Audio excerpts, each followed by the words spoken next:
นั้นก็แตกต่างกันออกไปซึ่งบ้างก็ประสบความสำเร็จบ้างก็ครึ่งครึ่งคือสำเร็จบ้างไม่สำเร็จบ้างหลายท่านก็ไม่สำเร็จเลยแต่แล้วเมื่อการเวลาผ่านไปสิ่งเหล่านั้นก็จะกลายเป็นปุ๋ยดีบ้างไม่ดีบ้างถ้าสูตรผสมของปุ๋ยเต็มไปด้วยสารอาหารหรือว่าวัชพืชที่มันย่อยสลายหรือแม้กระทั่งสิ่งอื่นๆที่มันสามารถย่อยสลายได้มันก็จะเข้าไปผสมกันในที่สุดก็กลายเป็นปุ๋ยเมื่อกลายเป็นปุ๋ยแล้วเนี่ยก็จะทำหน้าที่ของปุ๋ยคือจะทำให้ต้นไม้ที่เราปลูกมันเจริญงอกงามเพราะมันอาศัยซึ่งกันและกันมันได้กินอาหารที่แสนอร่อยของมันก็คือปุ๋ยชีวิตของคนก็เหมือนกับเป็นต้นไม้และประสบการณ์ต่างๆนั้นก็เหมือนกับเป็นปุ๋ยดังนั้นนะครับรายการนี้จึงขอเป็นกำลังใจแก่ทุกท่านที่เป็นต้นไม้เราจะเป็นต้นเล็กต้นใหญ่ต้นโตปานใดก็ตามไม่สำคัญหรอกครับสำคัญตรงที่ว่าเราเป็นต้นไม้ที่มีรากเราเป็นต้นไม้ที่ครบองค์ประกอบคือมีรากแก้วรากฝอยสามารถหากินได้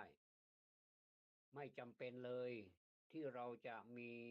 ความพร้อมอย่างสูงมากๆแต่ถ้ามีก็ดีเหมือนกันเพราะว่าไม่ต้องมาเริ่มนับหนึ่งใหม่หลายท่านนะครับเป็นต้นไม้ที่สมบูรณ์เป็นต้นไม้ที่พร้อมแล้วที่จะออกกิ่งก้านสาขาและผลถ้าเป็นไม้ดอกก็จะพร้อมที่จะให้ดอกถ้าเป็นดอกที่สามารถนำไปเปลี่ยนเป็นเงินตราเป็นธุรกิจในการเป็นไม้ดอกไม้ประดับได้เจ้าของชอบมากเลยชอบมากๆเลยถ้าออกตามฤดูกาลแล้วไม่ต้องไปอะไรกับมันมากมันก็ให้ดอกให้ต้นสวยเป็นพุ่มสวยงามมากอันนี้ผู้ที่ประสบความสำเร็จในการประกอบธุรกิจไม้ดอกไม้ประดับนั้นก็ยิ้มไปตามกันแต่ถ้าหากว่ามันไม่ค่อยทำงานแถมหนำซ้ำยังมีโรคมีอะไรเข้าไปรบกวนอีกมากมายมันก็เจ้าของก็ไม่ค่อยแฮปปี้เท่าไหร่เหมือนไม้ผลนะครับไม้ผลนี่โหตอนมันออกมานี่โหนะมันเวลามันช่อมันดอกมันสวยงามมากเลยเหมือนกับว่ามันจะติดหมดเลยไหนได้พอโดนลมบ้างอะไรบ้างเพราะว่ามันก็หล่นแล้วก็เหลือให้บางทีก็ยังพอได้ขายอยู่แต่บางทีก็หายเกลี้ยงไปหมดเลยก็มีเนี่ยเขาเรียกว่าอารมณ์ฟิลมาเลยตอนนั้นฟิลดีมากเลยแต่ว่าพอมาเจออีกอย่างหนึ่งก็เสียเลยเสียอารมณ์ฟิลไม่ดีเลยเนี่ยแหละครับเนี่ยแหละเมื่อต้นไม้เนี่ยมันเป็นตัวอย่างที่ดีแก่เราอย่างเนี้ยนะครับประสบการณ์ต่างๆที่มันเป็นประสบการณ์ที่ดีๆสามารถที่จะนำเป็นตัวอย่างได้เนี่ยทำให้เรามีที่พึ่งเหมือนพระพุทธเจ้าของเรานี่แหละนะครับพระองค์ทรงเป็นตัวอย่างที่ดีเป็นตัวอย่างที่ดีถ้าพระองค์เป็นคนตรงเป็นคนซื่อสัตย์สุจริตที่สุดไม่มีที่ติแต่ว่าที่แล้วที่ผ่านมานั้นน่ะชีวิตส่วนตัวของพระองค์น่ะอย่างที่เราได้ศึกษากันยิ่งศึกษาเรื่องพระบาลีมากๆเนี่ยยิ่งรู้ลึกเข้าไปอีกว่าพระองค์เคยเป็นอะไรบ้างมันก็สลับกันไปแต่ส่วนใหญ่แล้วพระองค์ก็จะเป็นฝ่ายดีนะได้ทั้งบู๊ทั้งบุญแล้วนะครับ ชีวิตคนเราเนี่ยมันก็ต้องทั้งบู๊ด้วยทั้งหมุนด้วยอ่าบางปรัชญาบางคนบางอาจารย์ก็แบบว่าตาต่อตาฟันต่อฟันแต่พระพุทธเจ้าของเรานั้นในครั้งอดีตนั้นบางทีก็ตาต่อตาฟันต่อฟันเหมือนกันแต่ว่าเนียนๆแบบเนียนๆแบบมีอะไรที่ต้องใช้หัวใช้สมองหน่อยๆก็เหมือนนักมวยเลยนะครับนักมวยนี่ถ้าเรียกว่าใช้ใช้กำลังอย่างเดียวเนี่ยเดี๋ยวมันก็มีวันหมดนะมีมีวันหมดนะผมก็เป็นนักดูมวยพอสมควรดูกีฬาดูทุกประเภทนะครับมวยฟุตบอลอะไรเนี่ยชอบดูแต่มวยนี่มันเห็นชัดดีเพราะว่ามันต่อยแค่2 คนแค่นั้นเองไม่ได้เป็นทีมมาเดียวๆนะก็ บางทีถ้าเราดูแล้วเราสามารถวิเคราะห์ได้เลยว่าคนนี้นี่เขาใช้แรงเข้าปะทะอย่างเดียวไม่ได้ใช้สมองไม่ได้ถ้าเป็นมวยไทยก็ไม่ได้เขาเรียกว่าไม่ได้ใช้ลวดลายหรือว่าเอ่อวิชาวิชามวยไทยศิลปะศิลปะมวยไทยเนี่ยนะคือเอาแรงเข้าเข้าวัดไปก่อนทีนี้ถ้าแรงดีอยู่ก็ไม่เป็นไรก็ยังยืนครบยกอยู่ สมมติ3 ยกหรือว่า5 ยกถ้าครบยกนี่ก็ก็หมายความว่าเดี๋ยวก็ดูคะแนนต่างคนก็ต่างไม่นอกกันนะแต่ว่าดูคะแนนอีกทีหนึ่งก็การดูคะแนนนั้นก็อยู่ที่ว่าการเข้าเป้าเท่าไหร่นะสวยงามไหมอะไรเนี่ยนะได้ใจกรรมการหรือเปล่าเนี่ยนะอันนั้นเป็นของแถมเป็นเป็นโปรโมชั่นแถมให้แล้วก็เราก็เห็นนักมวยหลายคนใช้ศิลปะที่แพรวๆที่เราเห็นกันอยู่ดังๆขณะนี้ก็มีก็ไม่ต้องไปพูดแล้วว่าเป็นใครบ้างนะครับอันเนี้ยเขาเรียกว่าพระพุทธเจ้าของเรานี่เป็นศิลปะเป็นทั้งศาสตร์แล้วก็ศิลป์ด้วยผมในฐานะที่ผมเป็นชาวพุทธเนี่ยนะครับผมก็เลยหยุดอยู่ตรงนี้แหละหยุดหยุดตรงที่พุทธะนี่แหละพุทธะธรรมะสังฆะพอแล้วล่ะก็อยู่ได้หรือไม่ได้นะครับท่านก็ช่วยเราไม่ได้เราอะไรไม่ได้สักอย่างแต่ว่ามันยิ่งกว่าช่วยอีกนะครับเพราะว่าพุทธธรรมะสังฆะนี่ช่วยเรายิ่งกว่าช่วยหมายความว่าท่านไม่ได้ช่วยแบบตรงๆหรอกท่านไม่ได้ใช้แรงหรอกเหมือนมวยท่านไม่ได้ใช้แรงเขาทุบหรอกเขาทุบตีกันเพื่อที่จะโค่นอีกฝ่ายหนึ่งให้ลงด้วยกำปั้นหรือว่าพลังหมัดของตัวเองหรือว่าถ้าเป็นมวยไทยก็เท้าศอกเข่าหมัดอะไรประมาณนี้ให้ลงสักอย่างก็เลยห้ามหันกันบนเวทีเหมือนกับเป็นเพชฌฆาตที่จะเมาชีวิตของกันและกันอย่างนั้นแหละนะครับพอต่อยเสร็จก็เข้าไปขอโทษขอโพยเข้าไปบางคนก็ผู้ต่อสู้หลับผู้ต่อสู้ล้มลงแล้วลุกไม่ขึ้นก็เข้าไปขอบประคองเป็นการแสดงน้ำใจเป็นนักกีฬาที่ว่าเนี่ยที่ว่ามันเนี่ยที่ว่าผมหยุดแค่พระพุทธพระธรรมพระสงฆ์ก็พอแล้วล่ะเพราะว่าศาสนาของเราเนี่ยกลั่นกรองมาแล้วดีแล้วนะถ้าเราไปแปลคำว่าพุทโธภควาอะไรเนี่ยอิติปิโสภควาอรหังสัมมานี่แปลไปนะมีความสุขเหลือเกินนะท่านถ้าเราแปลทุกวันเนี่ยจนติดปากเราจะรู้เลยว่าความหมายของพระพุทธเจ้านะมันคืออะไร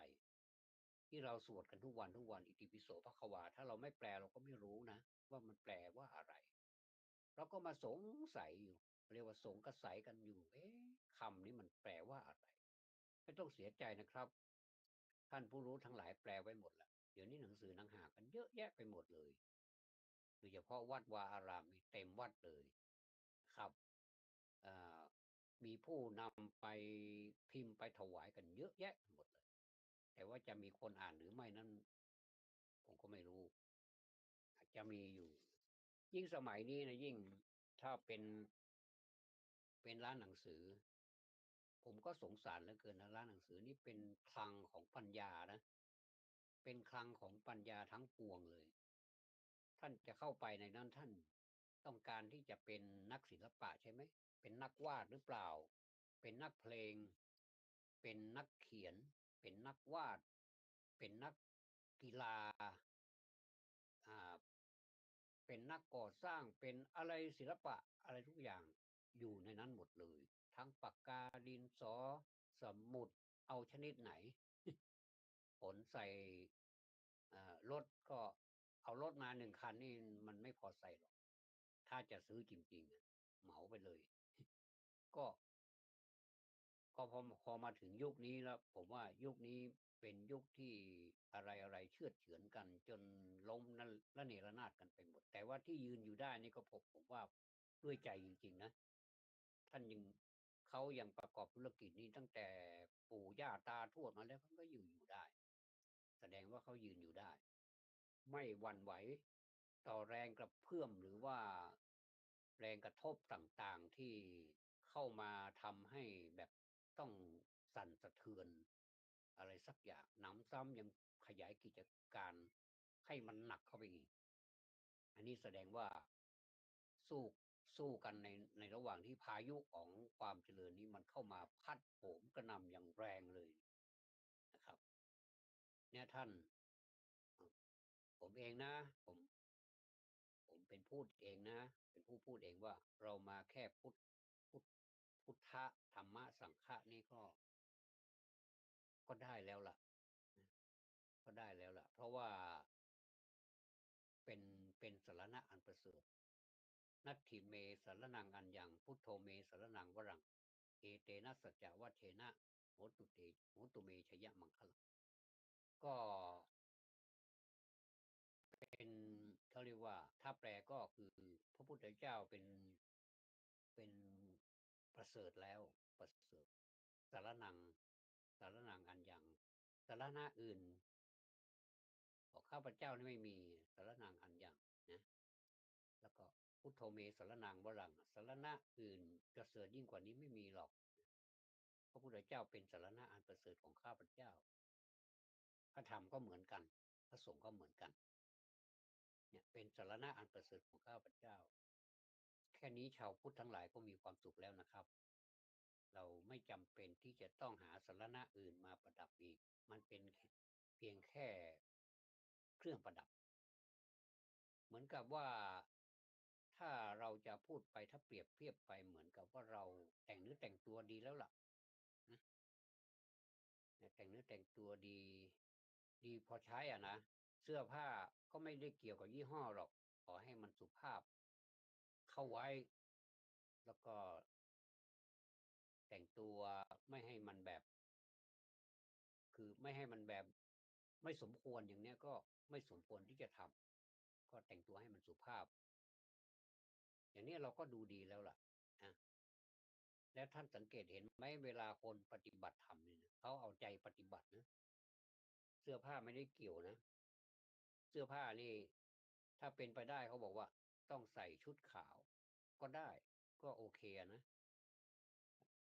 นุ่งขาวห่มขาวมันก็ดูดีนะ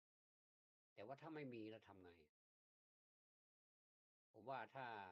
จิตใจเราขาวนะเพราะว่าพระพุทธเจ้าท่านสอนเราอย่างไรท่านสอนเราในวันที่สำคัญวันหนึ่งทางพุทธศาสนานี่แหละวันมาฆบูชาใช่ไหมท่านบอกว่าดูก่อนภิกษุทั้งหลายเนี่ยนะเราตถาคตเนี่ยจะกล่าวอะไรให้พวกเธอได้ฟังกันก็คือหัวใจของพุทธศาสนาของเราเนี่ยของเราทั้งหลายเนี่ยก็คือการไม่ไม่ทำบาปก็คือเว้นบาปน้อยใหญ่ทั้งหลายนี่เว้นเออสภาพปาปัสสะอักขละนังสภาพปาปัสสะอักขละนังก็แปลว่าบาปทั้งหลายทั้งปวงเนี่ยนะไม่ทำแล้วก็กุศลสูสัมปทานี่นะก็หมายความว่าถึงพร้อมด้วยกุศล กุศลกรรมอันใดที่มันทำให้เรานี่ไม่เดือดร้อนเราคนอื่นก็ไม่เดือดร้อนเราได้ประโยชน์อย่างไรคนอื่นก็ได้ประโยชน์อย่างนั้นจากประโยชน์คนหนึ่งไปสู่ประโยชน์อีกคนอื่นก็มหาศาลนะจากหนึ่งชีวิตเนี่ยไปเป็นหลายชีวิตขึ้นไปเป็นล้านอีกไม่รู้เท่าไหร่กว้างใหญ่ไพศาลไปนะก็จะรักกันนะทั่วโลกไม่มีผู้ใดที่จะเกลียดชังกันเราถ้าจะกล่าวโทษของคนอื่นนี่มีเยอะเลยนะผมถ้าจะให้ผมพูดนี่ผมก็พูดได้แต่ทำไมต้องไปพูดด้วยล่ะถ้าเขามาพูดถึงเราว่าเขามาเจรนัยเขามาพูดถึงความไม่ดีของเรานี่เราก็รู้สึกโกรธใช่ไหม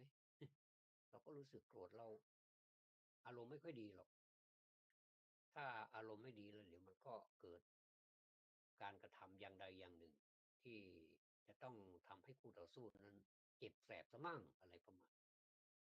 มันก็ไปมามันก็เหมือนกับไก่เล้าเดียวกันตีกันอยู่นั่นแหละก็ออกจากเล้าไม่ได้ก็ออกจากกรงไม่ได้เหมือนกันทางที่ดีเข้าไปทำสัมพันธไมตรีกันดีกว่าอะไรที่มันแล้วไปแล้วถ้ามันเหลือบากกว่าแรงยังไม่สำนึกอีกอะไรอีกก็ควรจะทำกันไปตามกฎที่มันสมควรเลยผมเคยพูดแล้วนะว่ากฎหมายก็ดีอะไรก็ดีเนี่ยเพราะคนมันสร้างขึ้นมานะมันก็เอาตัวเองเนี่ยมันได้เปรียบซะก่อนแล้วก็มันจะไปแก้ก็ไม่ได้กฎหมายนี่แก้เองนี่ไม่ได้นะไม่ว่าจะใหญ่แค่ไหนกันต้องไปแก้กันในสภานู่นอันนี้มันเป็นไปตามกระบวนการอันนี้ก็เป็นไปตามนั้นก็ถูกต้องแล้วล่ะต้องไปถกไปเถียงไปอภิปรายกันแบบเปิดเผยเลยถ่ายทอดถ่ายทอดสดเลยประชาชนฟังเลยว่าเขาพูดอะไรกันบ้างถ้ากฎหมายนั่นมันเป็นกฎหมายที่มันดีมันให้คุณประโยชน์ทั้งตัวเองทั้งคนอื่นทั้งหมดเลยมันก็สามารถที่จะยังยังประเทศหรือว่ายังโลกในทั้งโลกเนี่ยสงบสุขได้เหมือนกันแต่ถ้ากฎหมายมันบูดเบี้ยวเข้าข้างตัวเองหรือว่าไปทำกับดักทำหลุมอะไรไว้เยอะแยะไปหมดเลยอันนี้ก็ลำบากก็จะเผชิญกับวิบากกรรมของคนที่ไปทำคนทำนั้นเขาก็ไม่รู้เขารู้สึกก็ไม่ค่อยสบายใจเหมือนกันเพราะว่าทำบาปไปเหมือนกันมันก็เข้าหลักนี่แหละสัพพะปาปัสสะกะละนังเนี่ยไม่ทำบาปทั้งปวงแต่ถ้าว่าสัพพะปาปัสสะกะละนังทำบาปทั้งปวงอันนี้ก็ตรงกันข้ามกับข้อหนึ่งเลยก็คือทำทุกอย่างที่มันเป็นบาปเมื่อเราสวมชุดขาวก็ดีเนี่ยหรือไม่ชุดขาวเนี่ยผมว่ามันก็ไม่ได้เกี่ยวอะไรเลยกับจิตใจของเราบางคนนะครับเห็นสวมชุดขาวทั้งวันเลยแต่ทำไมขี้โมโหเหลือเกินเราคนอื่นไปทำอะไรที่ขัดใจหน่อยนี่ก็โมโหแล้วแสดงความโกรธออกมาหน้าแดงตาเขียวเลยแล้วก็มือไม้นี่สั่นหมดเลยทำไมเขาเป็นโรคอะไรนะแต่ว่าถ้าใส่ชุดขาวแล้วเขามองตัวเองว่าเราใส่ชุดขาวนะก็อันนี้ก็เตือนก็ดีผมว่าน่าใส่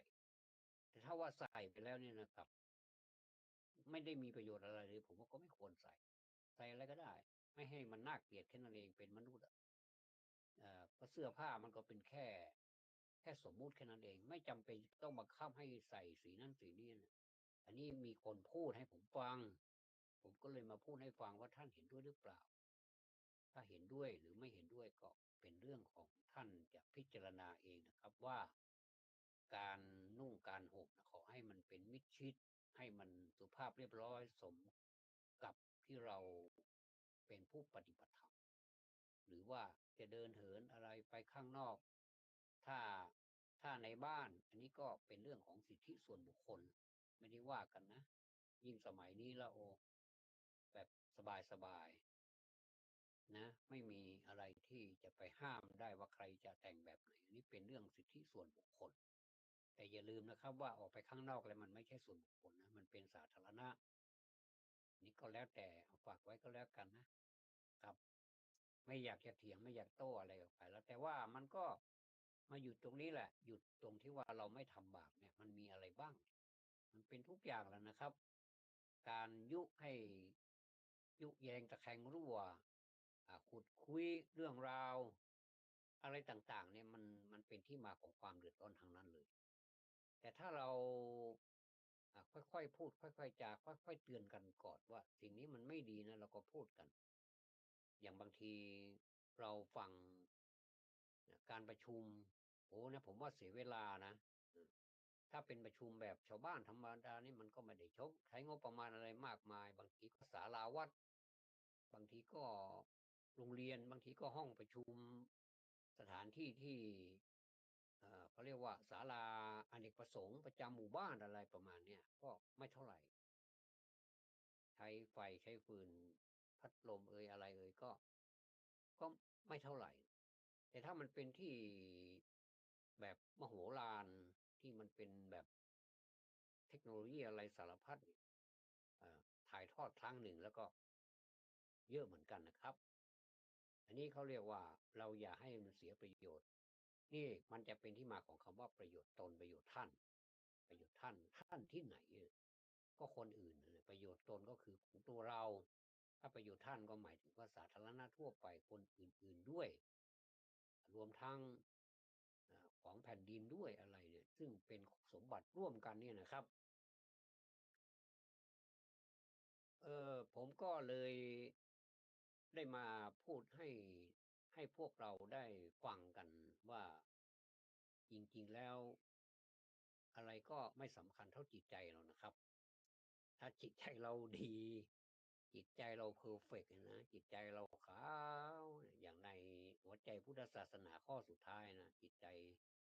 จผ่องใสนั่นแหละ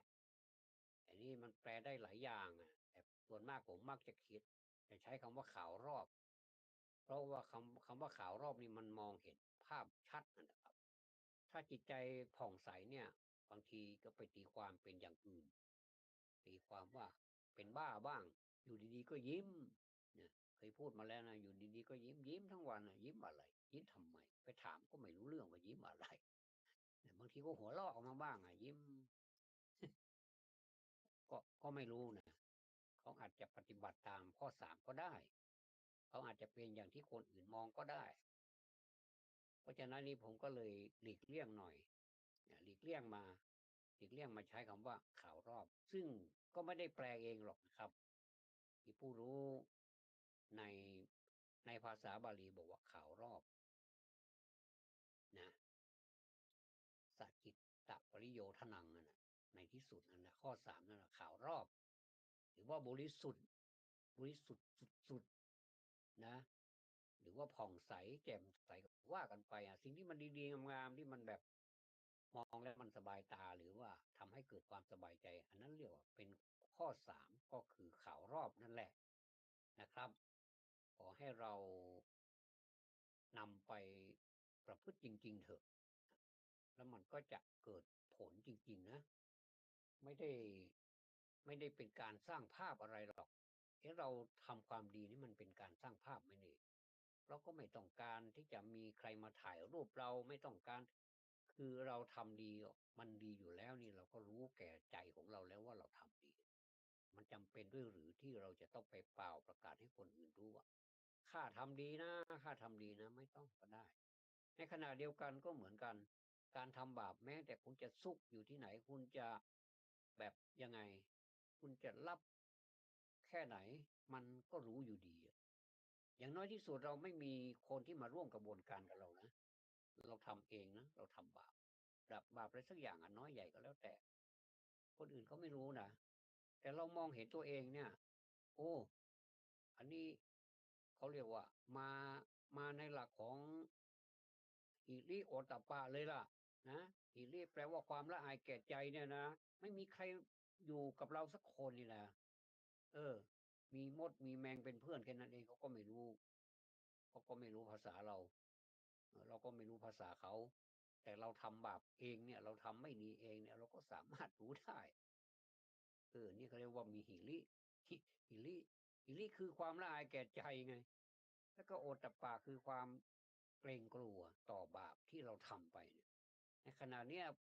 ถ้าผมทำบาปเนี่ยผมก็รู้แก่ใจว่าผมทำบาปแต่ตอนนี้ผมกำลังสาธยายเรื่องธรรมะของพระพุทธเจ้าเนี่ยผมก็รู้ว่าผมกำลังสาธยายอยู่อันนี้ก็สตินะสติเข้ามาก็ในขณะเดียวกันเราก็มีสมาธิด้วยถ้าเราไม่มีสมาธิเราก็พลาดพลั้งเผลอไผลไปว่าอะไรก็ไม่รู้อันนี้เขาเรียกว่าไม่มีสมาธิสติมีสติมีความรู้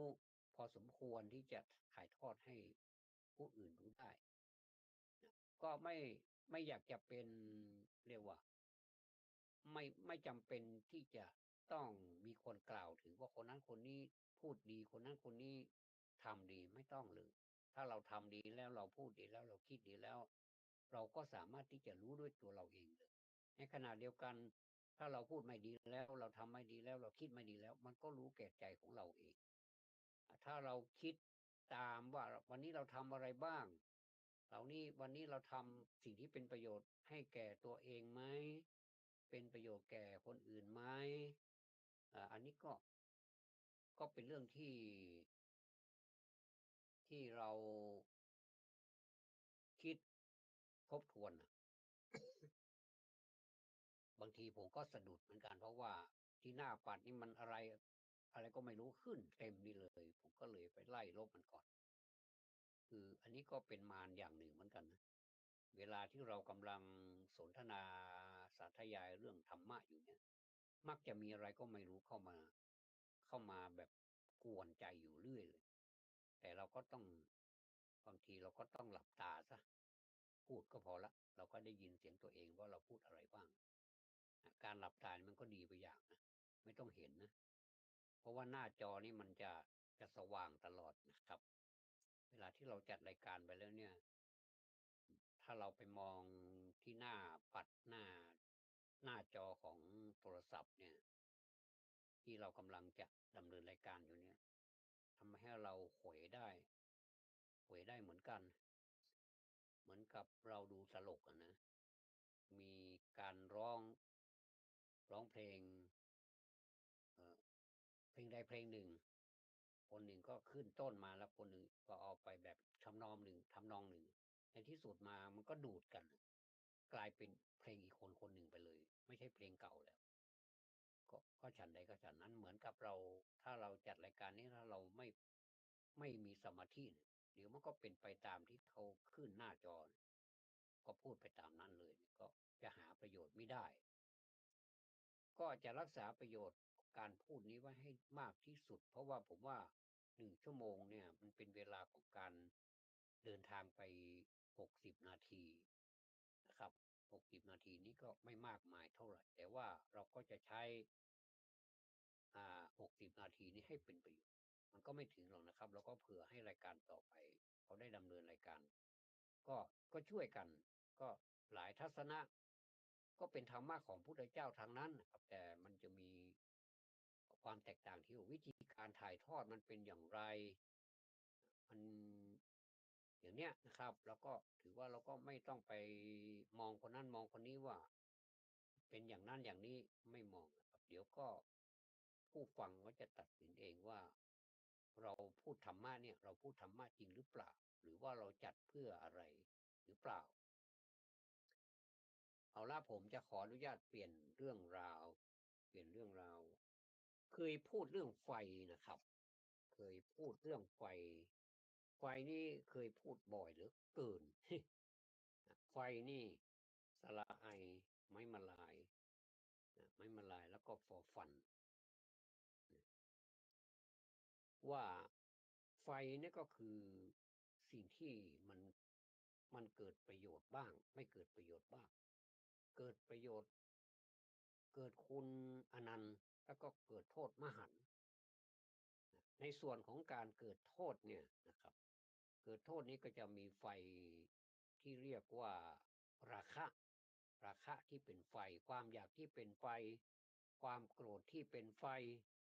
แล้วก็ความไม่รู้นะอวิชชาเข้ามาครอบนะคือความโมหะความหลงนะที่เป็นไฟร้อนนะร้อนเหลือเกินเราอยู่ทุกวันนี้เราก็ร้อนจากไฟ3 กองนี่แหละเป็นอ่าเป็นปกติ เขาเรียกว่าเป็นปกติตื่นมาตอนเช้าก็ใช้บริการของไฟนี่เลยแม้แต่หลับฝันก็อยู่อุตส่าห์ยังมีเรื่องไฟนี่เข้ามาวุ่นวายอีกเมื่อคืนนี้ผมก็ฝันอะไรก็ไม่รู้มันไปสู่ในอดีตนะแล้วก็มันอยู่เหมือนกับเราอยู่กับปัจจุบันแต่ควบคุมอารมณ์ไม่ได้เราควบคุมไม่ได้เพราะว่าเราหลับมันอยู่ในนิทราเป็นการอยู่ในสภาพที่เราช่วยอะไรตัวเองไม่ได้แต่ว่าจิตของเราเนี่ยมันสอดรู้สอดเห็นไปเรื่อยน่าชังนะผมว่าบางทีเนี่ยนั่นน่ะเราทำไมถึงฝันที่มันแบบมันเป็นไปไม่ได้แต่มันทำไมฝันได้พอตื่นขึ้นมาโอ้เราฝันอย่างนี้มันก็เป็นอันเสร็จพิธี เป็น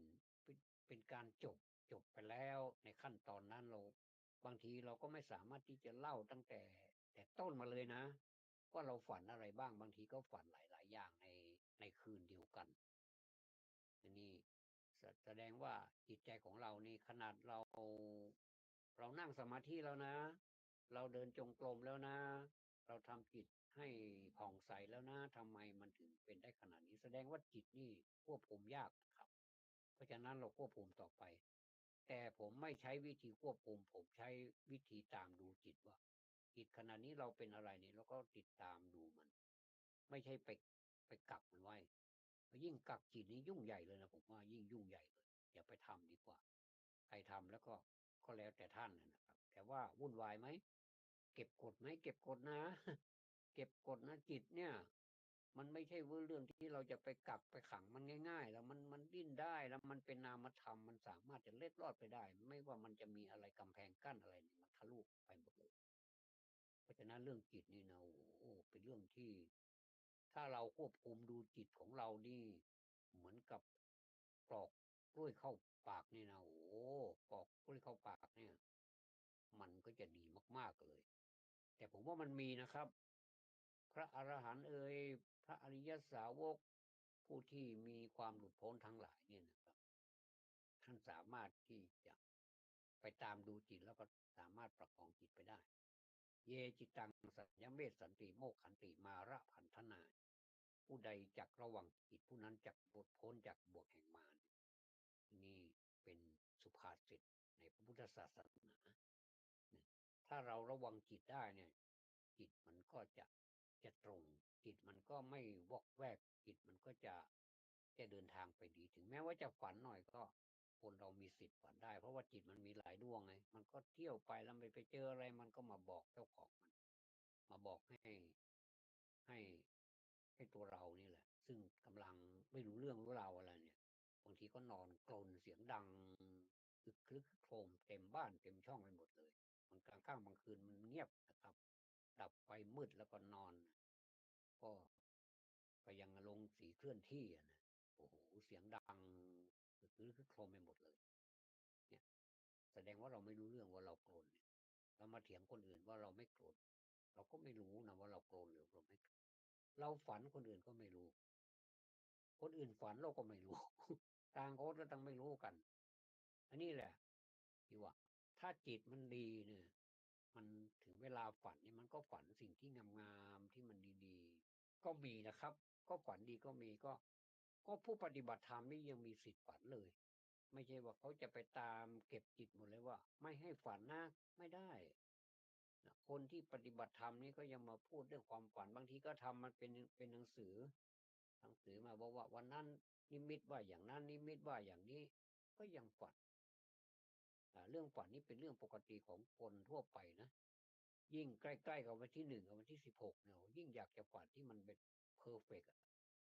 อยากจะแก้ปัญหาทั้งปวงเนี่ยปัญหาเยอะแยะเป็นหมดแก้ไม่ได้บางทีนั่งกุมขมับบ่อยครั้งที่กุมขมับแล้วก็ร้องไห้เพราะมันไม่มีที่ไปจริงๆก็เลยไม่รู้จะทำยังไงดีก็เลยอัดเทปไว้อัดเพลงไว้ก็เลยร้องเพลงลั่นบ้านเลยนะเพลงอะไรก็ตามไม่ว่าเพลงเก่าเพลงใหม่เพลงสตริงเพลงอะไรต่างประเทศร้องผิดบ้างถูกบ้างก็ช่างเราเนี่ยมันเป็นเรื่องของใครเนี่ยบ้านใครก็บ้านมันแล้วก็ปิดบ้านแล้วก็เสียงดังลั่นบ้านเลยเนี่ย ผมว่ามันก็สนุกดีมันก็เป็นการแก้ไขไปอีกอย่างทำไมให้ทำให้เราหายกลุ้มไปชั่วขณะนี้แต่ก็เป็นวิธีการที่ดีนะผมว่ามันเป็นทั้งศาสตร์ทั้งศิลป์นะชีวิตของคนเราเนี่ยถ้าเรามีความทุกข์เนี่ยเราก็สามารถที่จะใช้เพลงนี้แหละเครื่องปลอบใจเราได้แต่บางเพลงก็เหมือนกับตอกย้ำนะว่าเราเป็นอย่างนั้นอย่างนี้บางเพลงก็ไม่ถูกกับอุปนิสัยของเราไม่ถูกกับอารมณ์ของเรานี่ก็จะไม่เกิดประโยชน์อะไรก็จะก็จะไปเลือกเพลงที่มันถูกกับอุปนิสัยของเรานะถูกกับคือเข้ากันได้แล้วเสียงเราก็เข้าข้างตัวเองหน่อยว่าเราร้องเพราะเหลือเกินถ้าอย่างนี้นี่เราก็ฝึกเพลงนี้เลยเพื่อจะไปประกวดหาสตุ้งสตางค์ที่เขาประกวดกันทางทีวีเห็นเขาได้เงินกันเราก็อยากได้บ้างไงนะนี่ก็เคยฝันเหมือนกันครับแต่ว่ามันจะไปรอดหรือไม่รอดเนี่ยมันต้องไปถึงเวทีมันจริงๆนะแต่ได้ข่าวว่าเวลาที่เขาจะสมัครเนี่ยโอ้สมัครไว้นานนะครับบางทีเป็นปีๆเพราะว่าคนไปร้องนี่มันทั่วประเทศแล้วมันมีบางรายการนี่ทุกวันเลยเวลาเย็นๆทุกวันเลยประกวดผมไปเห็นแล้วสตูดิโอมันก็ไม่กว้างขวางเท่าไหร่เคยเข้าไปสัมผัสแล้วก็เข้าไปดำเนินรายการในนั้นจริงๆว่ามันก็ไม่กว้างแต่ว่าเทคนิคการถ่ายทำนะมันกว้างอะนะโอ้เวทีนี้อลังการเหลือเกินจัดแสงสีเสียงนี่มาเต็มเลยเราเข้าไปอยู่ในนั้นแล้วมันก็เขาบอกว่ามันต้องเข้าไปบ่อยๆเพื่อจะได้คุ้นเคยกับแสงสีเสียงแล้วก็บรรยากาศในนั้นอ่ะมันมีบางทีมันมีอะไรมันมีมนต์ขลังที่สามารถสะกดให้เราเนี่ยจังงังได้นะเขาเรียกว่ามีนะจังงังอะไรประมาณเข้าไปแล้วบางทีเราตั้งใจเกินไปเดี๋ยวเราก็หลงเดี๋ยวเราก็ตกใจเมื่อตกใจแล้วก็เสียงที่เราเตรียมมาแล้วก็หายไปหมดเลยจากคนที่เสียงแหลมๆก็จะกลายเป็นเสียงไม่แหลมหรือว่าคนไม่เคยมีเสียงแหบก็เข้าไปในนั้นก็ไม่รู้ว่ามันแหบมาจากไหนแล้วก็ในที่สุดก็เสียผู้เสียคนไปเลยก็มีแต่หลายๆคนก็ไปขุดทองณเวทีใดเวทีหนึ่งมาก็เยอะแยะกันไปหมดเลยบางทีบางคนก็ ได้ไปหลายล้านหลักล้านเลยนะครับถ้าเราได้หลักแสนนี่ก็ดีใจขนาดหนักแล้วนะยิ่งได้เป็นหลักล้านนี่ก็โอ้โหสร้างเนื้อสร้างตัวได้นะผมก็อยากจะได้สักล้านเหมือนกันนะอยากจะได้สักล้านเพื่อจะได้มาแก้ปัญหา อะไรต่างๆแล้วก็ฝันไปนะฝันนี้จะเป็นจริงหรือไม่จริงนั่นมันก็ผมว่ามันไม่จริงอะนะฝันเนี่ยฝันเพื่องไปเรื่อยฝันว่า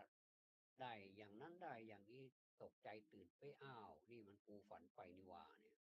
ก็อันนี้พูดพึมพำกับตัวเองนะเพราะฉะนั้นนี่อันเนี้ยก็เรียกว่าความอยากความโกรธความหลงถ้าจะพูดให้เต็มก็คือความอยากนี่ก็คือราคะคิไฟคือราคะคือความจิตใจ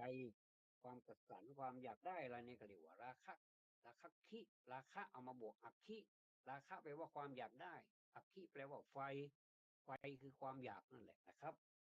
โทสักขิไฟคือโทสะ ได้แก่ความขัดเคืองไม่พอใจคิดประทุษร้ายนี่ก็เป็นโทสะกันทั้งนั้นคนเราบ้านเมืองเนี่ยตอนนี้ก็เป็นโทสะกันเป็นโทสะจริตเดี๋ยวว่าคนนั้นว่าคนนี้ให้สะใจแล้วก็ไปให้คนอื่นเขาได้เห็นด้วยบางทีผมก็หลีกเลี่ยงอย่างนุ่มนวลผมก็ไม่เขาพูดมาผมก็ไม่พูดตามนั้นก็เตือนสติเขาบอกว่าคนเรานี่เนี่ยอย่าทำบาปทำกุศลให้ถึงพร้อมแล้วก็ทำใจให้เขารอบก็พอแล้ว เราจะไปวุ่นวายกับคนอื่นมากนักแต่ว่าให้กระบวนการของความยุติธรรมหรือว่าความถูกต้องเข้าไปจัดการเอาเองถ้าเขาไม่สำนึกถ้าสำนึกแล้วควรจะอภัยให้กันบ้างคือใช้อภัยทานนะครับถ้าเรามีอภัยทานนี้นะให้กันและกันเนี่ยคำว่าอภัยเนี่ยมันเป็นประโยคเดียวสั้นๆอภัยแค่นี้เอง2 คำแต่ว่าความหมายของมันเนี่ยอานิสงส์ของมันยิ่งใหญ่มากอภัยให้คนอื่นแล้วก็เท่ากับ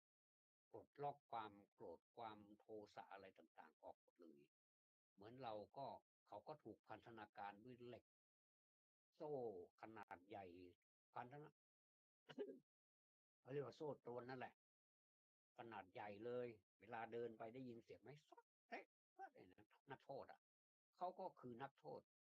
เราก็คือนักโทษอีกอย่างหนึ่งซึ่งบางทีเป็นไม่ใช่บางทีหรอกทุกคนเนี่ยเหมือนกับเป็นนักโทษหมดเลยทุกคนจะต้องถูกประหารหมดเลยถึงแม้ว่าจะตายเองหรือคนตายเพราะเหตุอื่นๆอุบัติเหตุหรือว่าตายอย่างไรเนี่ยมันก็คือนักโทษที่จะต้องเข้าแดนประหารหมดแต่ว่าจะตายแบบไหนสวยหรูหรือว่าหลับตายไหลตายหรือว่าตายแบบอะไรตายแบบโลดโผนสารพัดตายเลยนะครับกอายเนี่ยมันได้ทั้งนั้นเลยเพราะฉะนั้นเนี่ยมันก็คือเมื่อตายมันก็หยุดหายใจแล้วมันก็ถ้าไม่ฝังก็เผาแค่นั้นเองจะไปคิดอะไรกับมากมายกับชีวิตจะต้องไปทำให้มันมีเวรมีกรรมซ้ำเติมกันทำไมบางทีผมไปดูรายการในโทรศัพท์เครื่องหนึ่งนะนิดเดียวเองแค่ฝ่ามือของคนเรานี่เองแค่นั้นทำไมมันมีเรื่องราวอะไรที่เราปวดหัวมากมายทำให้เราเขาประมาณว่าคนที่เขาส่งให้เราเนี่ยหรือว่าเขาทำรายการนี้ออกมาเนี่ยเป็นพืชเลยนะครับไม่รู้กี่รายการเลยเป็นรายการที่ทำให้เราเกิดโทสะทั้งนั้นเลยและยังไม่พอให้เราเกิดโมหะด้วยเกิดโทสะยังไม่พอให้คือความโกรธ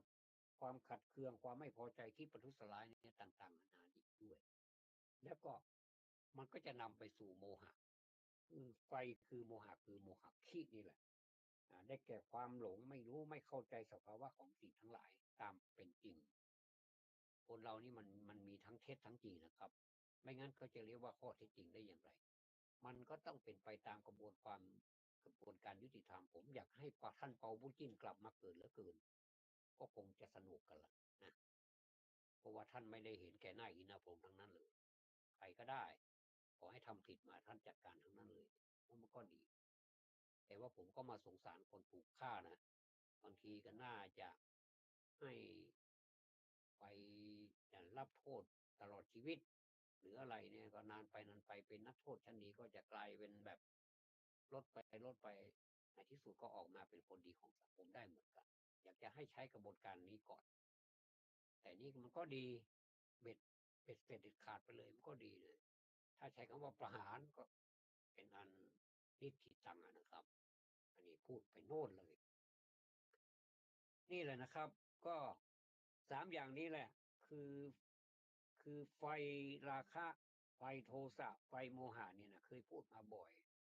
การพูดบ่อยๆนี่นะครับท่านอย่าเพิ่งเบื่อนะเพราะถ้าเราพูดบ่อยๆพูดธรรมะบ่อยๆสาธยายบ่อยๆเราก็จะเข้าใจคำนั้นบ่อยๆมันก็จะสามารถที่จะพูดได้โดยที่ว่าไม่มีตำราเลยก็ได้เพราะมันฝังอยู่ในความทรงจำเขาเรียกว่าเมมโมรีไว้แล้วเมื่อเราเมมไว้แล้วเนี่ยมันก็สามารถที่จะอยู่ในใจในจิตของเราเนี่ยนานเวลาที่เรานึกถึงแล้วมันก็จะนึกถึงเหมือนเป็นนึกถึงในจินตนาการของเราเหมือนกับมีหนังมีกระดาษแผ่นหนึ่งแล้วก็เขียนว่าราคะคีไฟคือราคะโทสะคีไฟคือโทสะโมหะคีไฟคือโมหะเหมือนกับเราเขียนแต่ในนั้นไม่มีอะไรเลยแล้วเราลืมตามามีแต่ความว่างเปล่าไม่มีกระดาษไม่มีอะไรแต่นี้ถ้าเราหลับตาปุ๊บเราจะเห็นอะไรเหมือนกับเราเขียนเป็นข้ออย่างเนี้ยเพราะฉะนั้นการฟังธรรมะบ่อยๆอย่าไปเบื่อนะครับเพราะว่าถ้าตราบใดที่เรา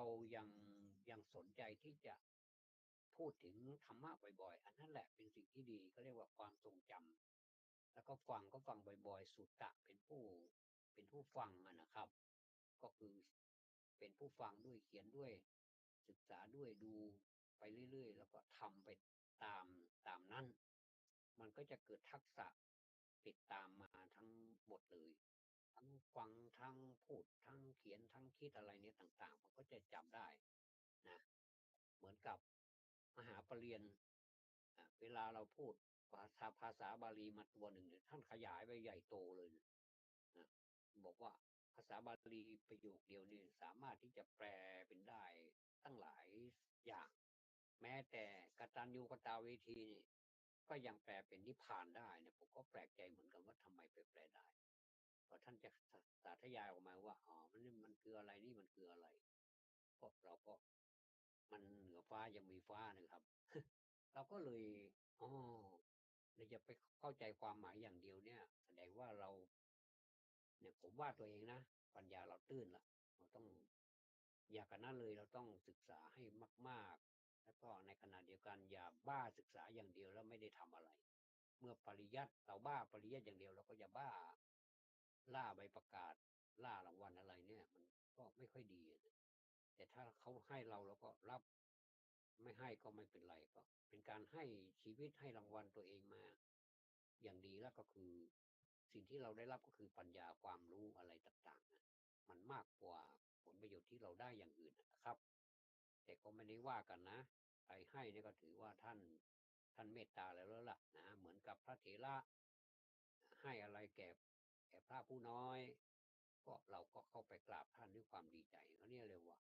สาธุนะอนุโมทนานะยินดีด้วยนะครับแต่ถ้าไม่ให้เราก็เราก็ภูมิใจเราไม่จำเป็นที่จะต้องว่าท่านจะต้องให้สิ่งนั้นสิ่งที่แก่เราเนี่ยอันนี้เขาเรียกว่าจิตเราไม่ค่อยดีแล้วนะถ้าจิตเราดีเนี่ยว่าทำความดีไปแล้วเราไม่ต้องไปหวังว่าเขาจะให้หรือไม่ให้แต่ถ้าคนเราเนี่ยให้กันสักบ้างมันก็ดีเหมือนกันเพราะว่าเขาก็เหนื่อยบางทีเขาก็ต้องกินต้องใช้อย่างเนี้ยมันก็ต้องให้เป็นธรรมดานะครับถ้ามีโอกาสให้แล้วมีความพร้อมจะให้ก็ควรให้เธอจะมากจะน้อยนะก็มันมันก็เกี่ยวกับจิตใจหมดเลยเราให้นิดเดียวบางทีอานิสงส์มันมากเหลือเกินบางทีให้มากแต่ถ้าได้ด้วยความไม่บริสุทธิ์ใจหรือว่าให้ด้วยความแบบว่าแดกดันหรือว่ากระทบกระเทียบหรือว่าให้แบบให้สะใจวันหลังไม่ต้องมาขอแล้วอะไรประมาณนี้นะมันก็คนรับไปก็เกิดความรู้สึกเหมือนกันนะว่าทำไมเขาทำแกเราอย่างนี้เหมือนกับว่าแดกดันเราหรือว่าให้เราไม่ต้องขออีกต่อไปเนี่ยมันก็จากมิตรก็จะกลายเป็นอย่างอื่นไปก็ได้ไม่แน่เนี่ยเราเมื่อมาพูดถึงอักขิสามที่มันไม่ดีเนี่ยราคะคิโทสักขิโมหคิเนี่ยผมก็อดไม่ได้ที่จะมาพูดถึงเรื่องของอักขิสามเหมือนกันนะอักขิสามก็คือไฟสามเหมือนกันแต่นี่มันเป็นไฟดีนะมันเป็นอักขิปาริจาริยา ก็คือไฟที่ควรบำรุง ขออภัยนะครับฝนตกเราเวลาเราทำสวนบ้างอะไรบ้างเราก็ตากแดดเดี๋ยวโดนฝนบ้างมันก็เป็นธรรมดาเดี๋ยวพยายามต้องรักษาศีรษะให้ดีๆแล้วเดินลาดฝนลาดแดดนี่เวลาฝนตกใส่แดดฟาดทำให้เราไม่สบายได้เหมือนกันอย่างที่เราเป็นกันนี่แหละนะอันนี้แสดงว่าเราประมาทใช่ไหมก็ใช่นะครับเพราะฉะนั้นก็เป็นการเตือนสติตัวเองเนี่ย อักขิปาริจาริยาเนี่ยไฟที่ควรบำรุงเนี่ยนะครับบุคคลที่ควรบูชาด้วยใส่ใจบำรุงเลี้ยงและให้ความเคารพนับถือตามควรแก่ฐานะนี่แหละอันนี้แหละเนี่ยสุดยอดเลยหรือไม่ก็แปลอีกอย่างหนึ่งก็คือไฟดูดไฟบูชาของผู้บูชาไฟเนี่ยนะก็คือเราแปลยาวๆไปเลยนะครับไฟที่ควรบำรุงอักขิปาริจาริยานี่นะไฟที่ควรบำรุงนี่คือความหมายหนึ่งอันหนึ่งละต่อไปความหมายต่อไปก็คือบุคคลที่ควรบูชาด้วยใส่ใจบำรุงเลี้ยงและให้ความเคารพนับถือตามควรแก่ฐานะดุจไฟบูชาของผู้บูชาไฟนั่นเป็นยังไงมีแต่ไฟปืนทั้งนั้นเนี่ยวันนี้ทำไมเอาของร้อนมาพูดกันเนี่ยไฟชนิดนี้ไม่ร้อนนะครับเป็นไฟเย็นนะมีข้อที่หนึ่งเรียกว่าอาหุในจักขิเป็นภาษาบาลีที่อ่านค่อนข้างที่จะใช้ความพยายามหน่อยหนึ่งอาหุในยักขิแปลว่าไฟอันควรแก่ของคำนับบูชาได้แก่ใครล่ะครับได้แก่บิดามารดาอันนี้แน่นอนที่สุดเลยบิดามารดานี่เป็นอาหุในยักขิเป็นไฟนะแต่เป็นไฟที่ควรแก่การคำนับบูชาได้แก่บิดามารดาบิดามารดานี่เป็น บุรุษเป็นสตรีคู่แรกของโลกที่บันดลบันดาลเราให้เป็นผู้เป็นคน เป็นคนยังไม่พอให้เป็นคน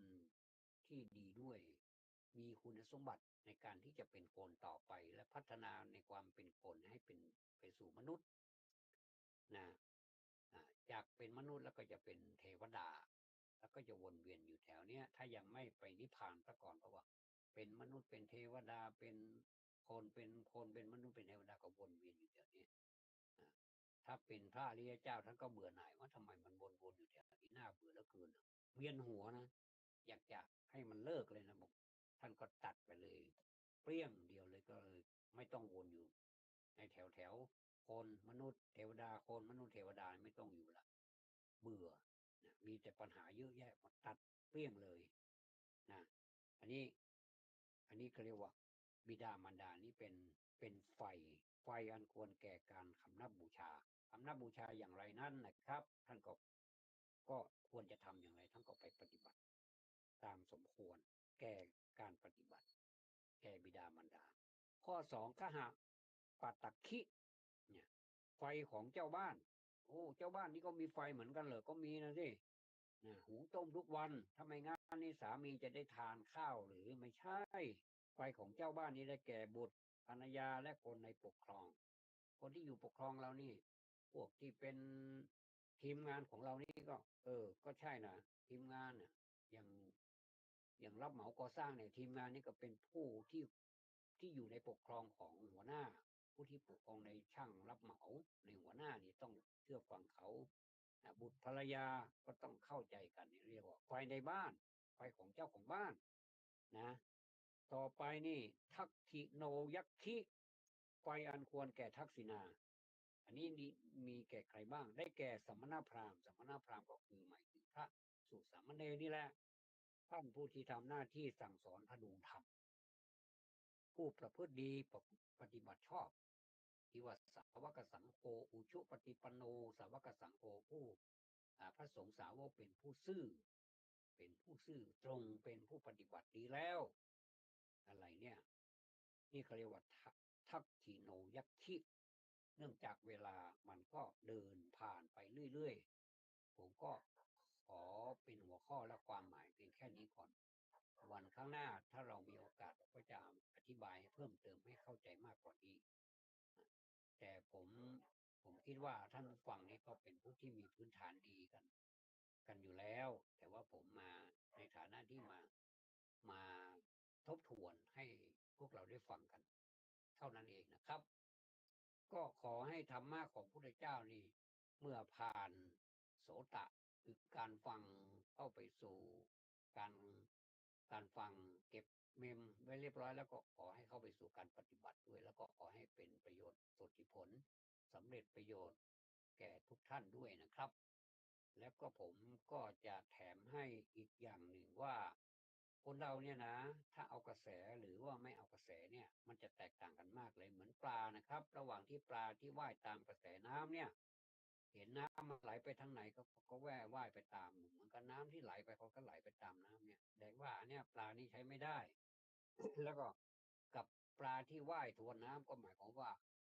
มันน้ำไหลไปอีกข้างหนึ่งแต่ว่าเขาทวนน้ำมีแต่ปลาที่ว่ายทวนน้ำเท่านั้นนะครับจึงจะสามารถกำหนดเกมชีวิตเองได้